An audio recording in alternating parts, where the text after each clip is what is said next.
The island of Sardinia is located in the center of the Western Mediterranean. An ideal spot, it's known today for its sunny ports, pleasant climate, and beautiful mountains. Although currently part of Italy, the people of Sardinia have historically maintained a strong independent character, along with a distinct culture, language, and history.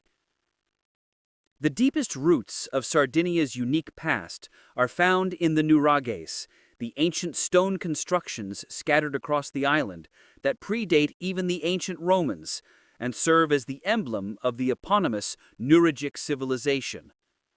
This industrious and impressive culture thrived during the Bronze and early Iron Ages, roughly from 2300 to 500 BCE.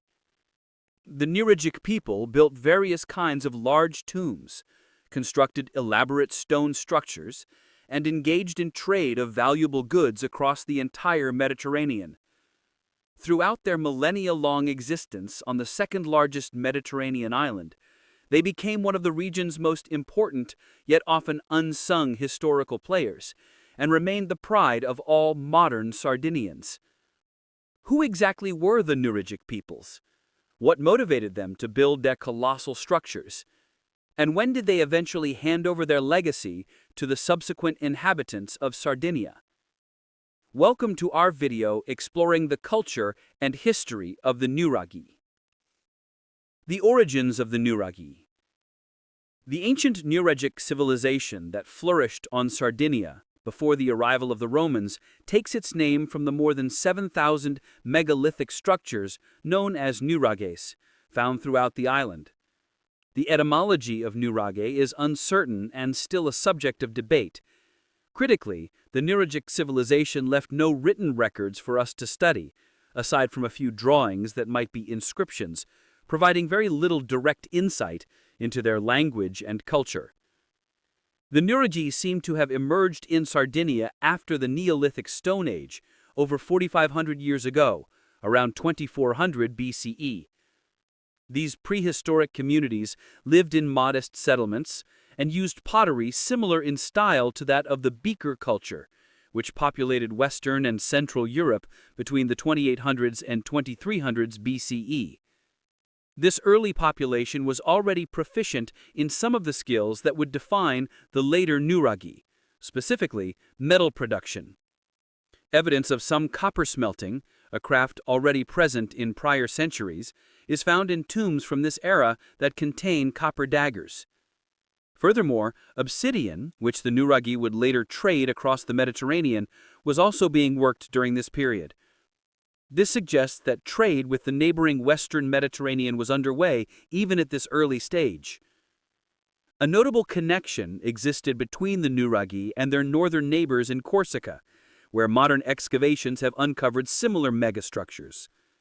Archaeologists are unsure of the exact relationship between the prehistoric peoples of Sardinia and Corsica, but cultural links between the two islands were clearly present, much as they are today.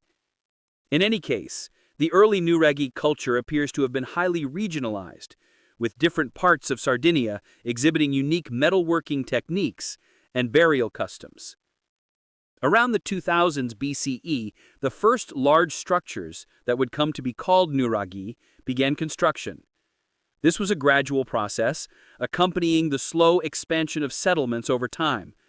These foundations would eventually lead to one of the most intriguing and complex Bronze Age cultures, renowned for its distinctive architecture, trade networks, and religious beliefs.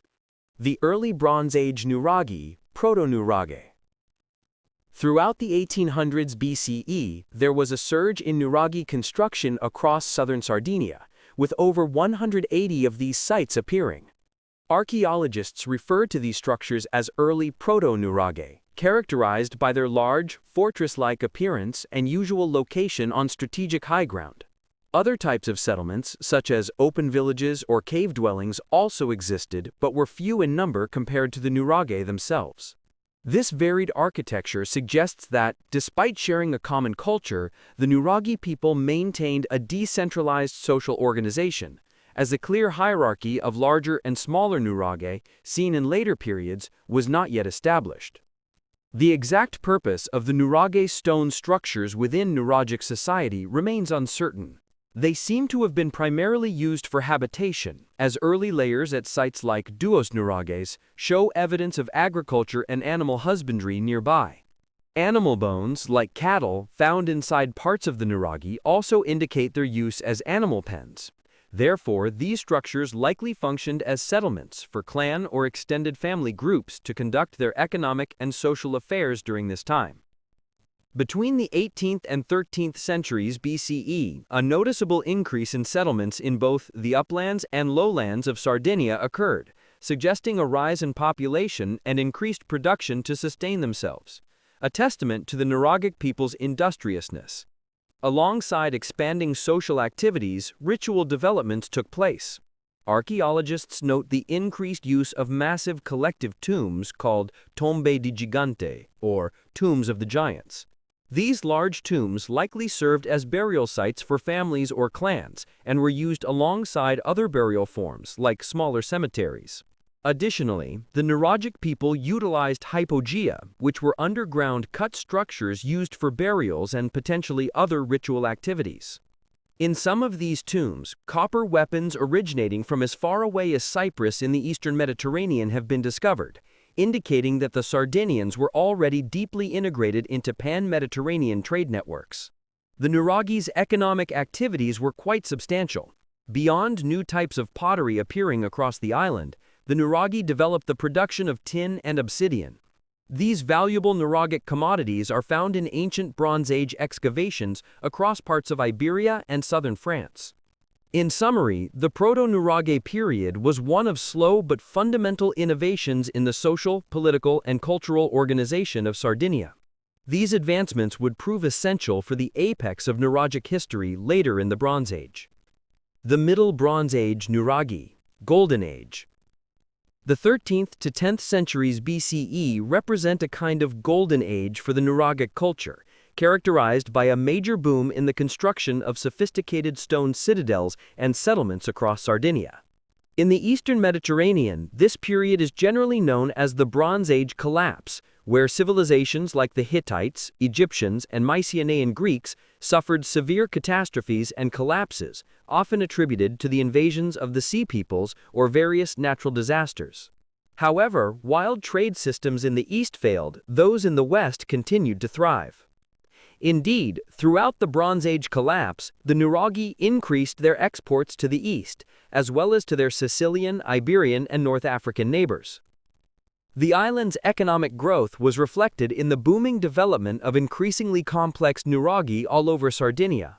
Furthermore, the settlements surrounding the Nuragi themselves expanded, suggesting that increasing commercial prosperity led to population growth. The exact nature of the Nuragic political organization during this time is unclear.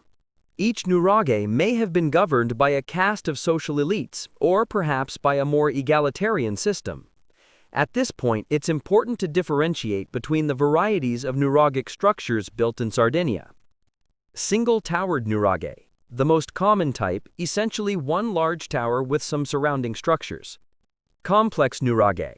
These featured multiple towers and courtyards, and were significantly larger than their single-towered counterparts. Nuragi Capanne, structures featuring their own courtyard next to the individual core tower. These structures were sometimes situated next to each other, likely forming larger administrative or economic networks, with smaller Nurage potentially being subservient to larger ones. Within these settlements, the same economic activities, animal husbandry, agriculture, and the production of metal and obsidian, continued, similar to the 18th century BCE. It is also worth noting that the Nuragi from the 13th century BCE onwards began to bear a resemblance to the Tori towers in Corsica and Taliote structures of the Balearic Islands. Given the island's proximity, these architectural similarities speak to the cultural affinities and interconnectedness of the Western Mediterranean throughout the Bronze Age. The Late Bronze Age Nuragi. The 10th to 8th centuries BCE introduced interesting shifts in the cultural practices of the Nuragic people. During this period, the construction of new Nuragi structures seems to have nearly ceased, with very few of the over 7,000 Nuragi being built. Instead, the focus shifted to the continuous renovation of existing structures. This slowdown in construction doesn't reflect economic decline. In fact, the number of offerings in ritual shrines around the island increased during the early Iron Age.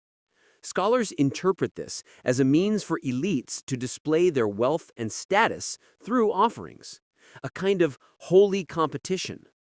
The widespread trade of Nuragic peoples across the Mediterranean continued throughout the early Iron Age. During this time, the Nuragic elites appeared to have solidified their control over society. The towers of some Nuraghe, like the one at Toskovo, show substantial investment in defense. When coupled with the political hierarchy suggested by the different sizes of settlements, this defensive spending may have been motivated by local rulers reinforcing their top position in the social hierarchy. Sardinia remained a politically decentralized island, with each Nuraghe forming its own political unit, occasionally having smaller Nuraghs in its orbit. Due to the relative recency of this period, archaeologists have a clear understanding of how these states functioned. Nuragic settlements can be categorized by size and complexity. The size of the Nuraghe likely corresponded to its place in the regional hierarchy. Larger Nuraghe were also organized into districts where different economic activities took place, with dedicated areas for farming, tin production, and other industries. These settlements made extensive use of surrounding farmland for mixed-use farming, animals and crops, indicating that food security allowed people to specialize in the production of valuable materials. Nuragi society and culture. The society and religion of the Nuragi are as compelling as they are complex and mysterious. Archaeologists believe the Nuragi were largely organized based on family or kinship-based clans. Beyond this foundational level, their political structure appears to have been regional, with specific parts of the island governed by local elites. A key point of debate is whether Nuragic society was rigidly stratified, with a ruling elite over a lower class, or primarily communal and egalitarian, the latter being a more recently suggested theory. The existence of prominent castes of warriors, priests, or merchants, responsible for parts of Sardinian social life, remains elusive. Regardless of their social structure, the Nuragi were famous throughout the Mediterranean for their metal industry, especially the tin they exported. This trade required them to be capable seafarers. It is possible that some Nuragi participated in the infamous Sea Peoples, who raided the eastern Mediterranean during the Late Bronze Age, though this is difficult to confirm. Intriguingly, southern Sardinian sites have yielded Mycenaean pottery from Greece, circa 1200 BCE, suggesting the Nuraghe peoples had regular commercial and cultural ties with the ancient Greeks. The religion of the Nuragi is fascinating, but poorly understood. Water was central to their ritual practices, as evidenced by sacred springs and even ritual saunas where water worship occurred. In these shrines, various small bronze statuettes are commonly found. These figurines, especially those featuring horned helmets and spectacular beards, are highly distinctive. We don't know who these figures represent. Some suggest they depict important people in Nuragi society, while others believe they represent deities. Scholars speculate that various shrines hosted distinct regional or individual cults, possibly dedicated to female deities. The giants' tombs and structures like the hypogeia also point to a complex spiritual life, where rituals emphasizing spiritual family bonds likely took place. While little is known beyond speculation, the Nuragi were clearly as sophisticated in their spiritual beliefs as they were in their metallurgical and nautical skills. The Iron Age and the end of the Nuragi. The Iron Age was well established by the 800s BCE, and by this time, Eastern powers began to encroach upon Sardinia. Phoenician, Punic, and Greek colonies slowly started appearing on the island from the 900s onwards, taking control of lucrative Gulf ports. The Nuragi continued to exist in the island's hinterland and intermingled with the newcomers, though conflicts with the colonial arrivals also occurred. In the 480s BCE, the Carthaginians attempted an invasion but were unsuccessful. Nevertheless, the south of the island eventually came under direct Punic control under Hannibal Mago in the late 400s BCE. This control lasted until the end of the First Punic War in 238 BCE, when Sardinia was annexed by the Roman Empire alongside Corsica. Even as the Romans dominated the coastal regions, the native Nuragi persisted in the hinterland and continued to mix with Roman, Greek, Phoenician, and Punic settlers for centuries. As late as the 1st century CE, the geographer Strabo mentioned an interior culture on Sardinia similar to the Nuragi. After this, however, the clear historical traces of the Nuragi fade. Their structures were continuously used, renovated, and repurposed by subsequent inhabitants. The Latinization of Sardinia was complete by the time of the Western Roman Empire in the 4th century CE. Yet the island's local identity remained distinct from the rest of the Latin-speaking world, a testament to Sardinia's insularity and its size as a distinct Mediterranean entity that once housed the Nuragic culture.